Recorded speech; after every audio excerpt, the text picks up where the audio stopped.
আসলে কি এখান থেকে এই পর্যন্ত এরিয়াতে কাটাছেঁড়া হইলে এরকম কেলয়েড হওয়ার চান্স থাকে, হ্যাঁ।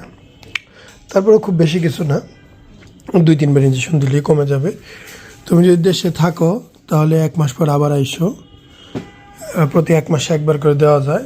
আজকে মেডিকেল করছো, মেডিকেলে কী কী টেস্ট করছে বলো তো আমারে? যে রক্ত পরীক্ষা করছে, রক্ত পরীক্ষা করছে, আর কি করছে? আর এমনিতে সাধারণ কিছু প্রশ্ন করছে। এক্স-রে করে নাই বুকের? জি। আচ্ছা, ওতে তো এই অপারেশন কিছু বোঝা যায় নাই, জি না। ধরতে পারে নাই? জি না। আচ্ছা, এই হচ্ছে বিষয়। না, সার্জারিতে ধরা যাবে না। এক্স-রে দেখে, হাঁপানি টাপানি ইত্যাদি আছে কিনা ওগুলো দেখে, এই যে ব্লাড নিচ্ছে, ব্লাডে কোনো রোগ জীবাণু আছে কিনা এগুলো দেখবে। তো আপনার অপারেশনে ওরকম কোনো ঝামেলা নাই। একটু ক্যালোরি স্কার ডেভেলপ করছে, এখানে ওষুধ দিয়ে দিলে এটা ডেবে যাবে।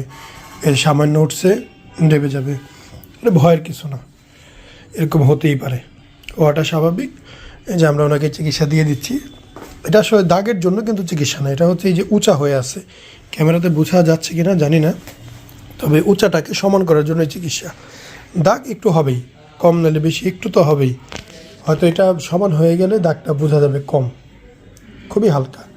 তো এই হচ্ছে অবস্থা পেশেন্টের। আশা করি 2-3 বার দিলে ঠিক হবে, জাস্ট এখন সময়ের ব্যাপার।